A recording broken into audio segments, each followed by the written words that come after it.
Here's his reaction Saturday saying, unfortunately, I did not make it again this year. Thanks to all my fans and supporters. Hashtag flawed process.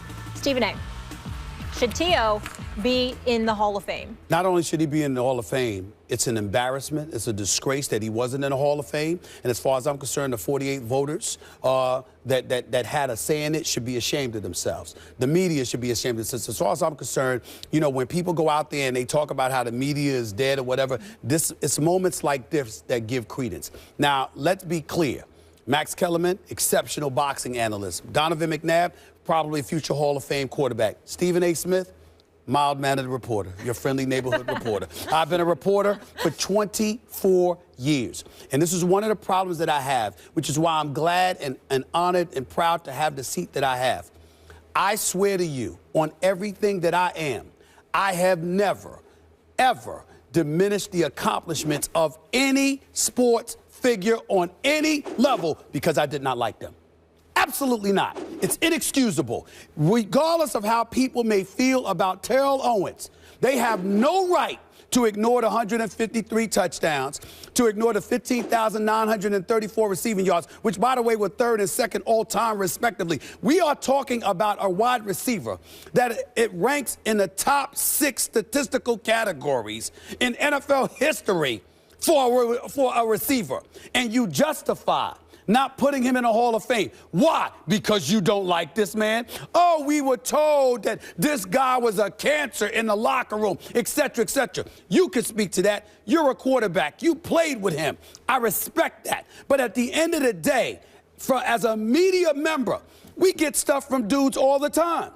We're very judicious, guys, in what we reveal. Some things we report, some things we don't. At the end, what is paramount is that somebody's accomplishments in a meritocracy that is supposed to be this country, in this sports world, you're supposed to shove all your personal feelings aside and recognize what somebody has done.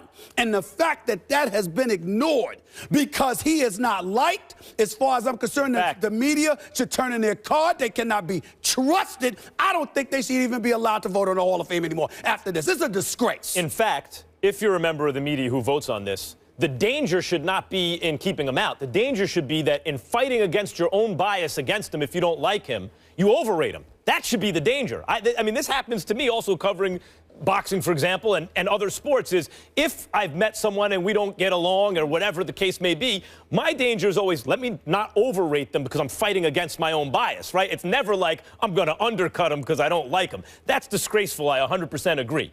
This is not that hard, ladies and gentlemen. This ain't that hard. T.O.'s obviously a Hall of Famer. There are a couple of things. One, you know a Hall of Famer when you're looking at him. When you watch T.O. play, you know, that's a Hall of Famer. He was among the 3 best wideouts in the league for a generation. That's a Hall of Famer. 2, do the numbers support what your eyeballs see? Yes, they do. The numbers support it. Longevity, the whole thing. And in terms of, oh, he's a locker room cancer, and I'm sure you can speak to this in a moment, he could be the biggest locker room cancer of all time.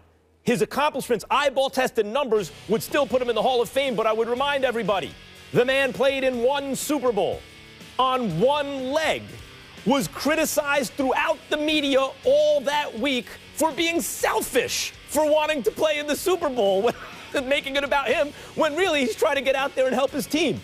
He was the... Apologies. He was the best player on the field. Either team that day. We just had this conversation about the best player on the field. We're not going to go there. Like, I'm not here to talk the personal aspect of things because obviously everything that we have been through, myself and him, it's been publicized. It's been a big story. Who knows if there'll be a 30 for 30 over it. But the whole thing about it is you have to look at what he's done on the field. And I've always got on Max about get off of Google and stop looking at the numbers. When the man was on the field, did he dominate whoever was in front of him? And that was yes. And that was for years. That was when he was in San Francisco, Philadelphia, when he was in Dallas, when he was in Cincinnati, or even when he was in Buffalo. The thing about Terrell Owens, he makes everyone else better. Now, our wide receiving core before he got there, no need to even mention it.